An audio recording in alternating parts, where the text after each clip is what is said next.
Okay, so I've got two stories I want to talk about today involving the future of Spider-Man, the character in the MCU, and also the future of Sony Pictures' live-action Spider-Verse. I'm not talking about the Spider-Verse movie trilogy. That's still going on, and it's still in production. The Beyond the Spider-Verse film is still coming out. I'm talking about movies like Kraven the Hunter, Venom the Last Dance, and Madam Web. And all three of those movies were not received well.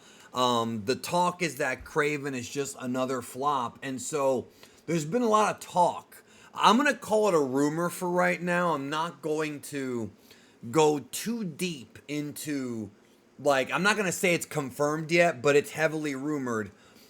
This article here from Humberto Gonzalez from Yahoo Entertainment: as Kraven hunts for audience, Sony's Marvel Universe takes final bow for now. So this is basically discussing that after Kraven, there's no more movies planned on the docket for the Sony Spider-Man films. They put 3 out this year. So even though the MCU only put out Deadpool and Wolverine, there were still other superhero movies. The problem is that none of those movies connected with the audience.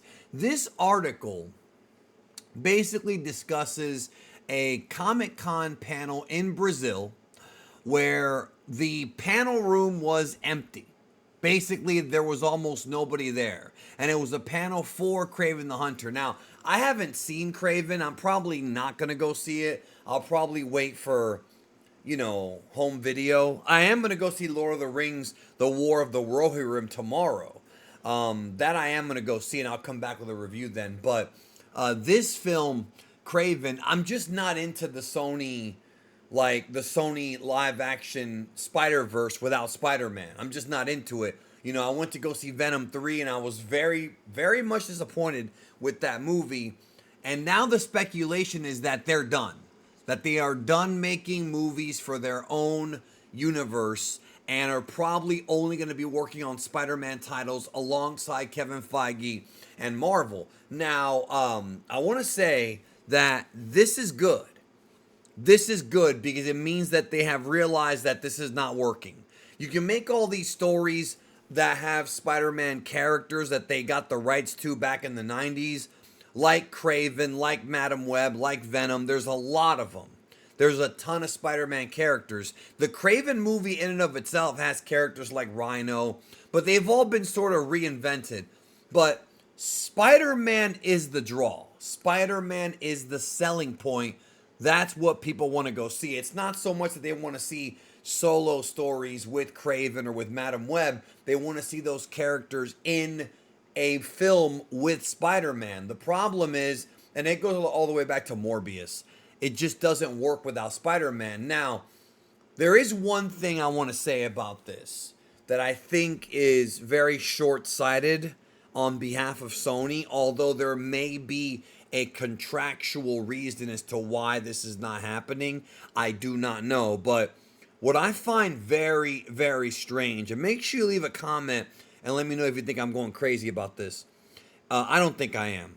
Is that if they want to make a successful film, all they have to do is put out the next Tobey movie, Spider-Man 4. You can get Sam Raimi back. You can get Tobey Maguire back because he came back for No Way Home. Kirsten Dunst would come back, I'm sure of it. Willem Dafoe would come back if needed. He did survive No Way Home. So, Alfred Molina as well. Like, I am confused, man. No Way Home came out, and everyone was dying to see the further adventures of the Tobey Maguire Peter Parker and what happened after Spider-Man 3. We got a little bit of information in the movie, but not enough for us to really sink our teeth into.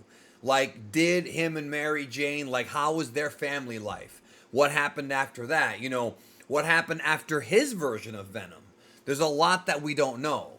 And not just that, but Spider-Man No Way Home was also very effective in getting the audience to fall in love with Andrew Garfield's Spider-Man, which the Amazing Spider-Man movies were not very well remembered. I did a rewatch in 2021 as we were building up for No Way Home, and I didn't like them. Now, I didn't hate them. There were things in them that I liked, but they were missing a lot of the heart and a lot of the great storytelling that the Toby once had with Sam Raimi. So you've got these two possible Spider-Man movies you can put out that will continue the story of those Peters, and they don't. I feel like this has something to do with the contract with Marvel. It's all that makes sense to me. Now, speaking of Marvel, I want to also go into this quote here from Amy Pascal. Now, Amy Pascal is one of the big executives over at Sony. She is the one, you see Pascal Productions. She's always listed as an executive producer for all the Spider-Man films and all of that stuff. She's the one behind it. This is what she said about the upcoming fourth Spider-Man movie with Tom Holland. That is still on the docket. That is still coming. From what I understand, it's coming out after Avengers Doomsday, but before Avengers Secret Wars. So they're going to squeeze it in there. So she says, we have to deal with the fact that he decided he was going to give up being Peter Parker and he was going to focus on being Spider-Man because being Peter Parker was too hard. So that's what the movie's about. So that's kind of a little look into what to expect in the next Spider-Man movie. It feels like what's going on is because Mary Jane no longer, or I'm sorry, not Mary Jane, MJ. Because MJ, because it's different in the MCU, she doesn't remember him anymore. Those connections have been broken. You know, obviously Tony Stark is dead right now, and so is, of course, Aunt May. The only family he really has now is Happy Hogan, can be a close friend of his, but he's got his own stuff going on with the Avengers and whatever's going on there. So it really does seem like he's alone. And I think in order for Peter Parker to cope with the fact that he's alone, his coping mechanism is to be Spider-Man as much as possible, to solve as many crimes as he can, to sort of get his mind away from his real life troubles. And I love that idea. I love it. It makes perfect sense.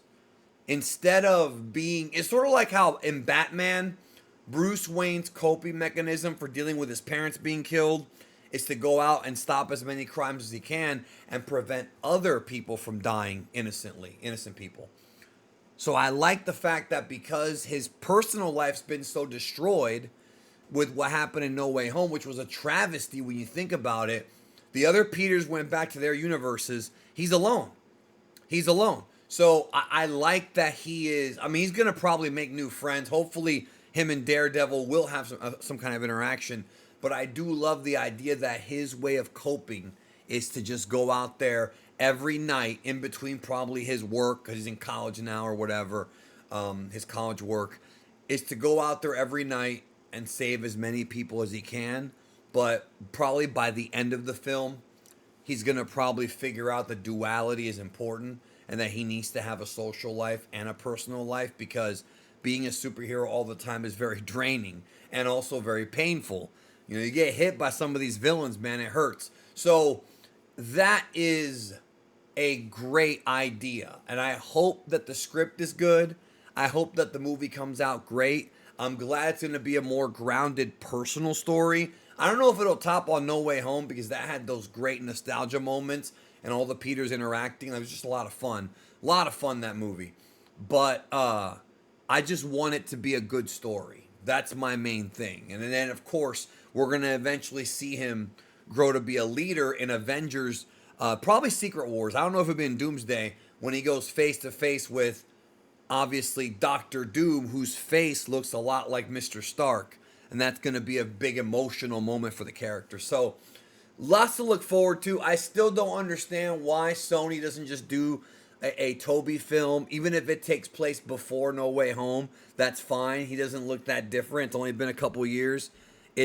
It'll make money. You know it'll make a ton of money. People have wanted that, and they don't. I don't know. Let me know what you think in the comments below.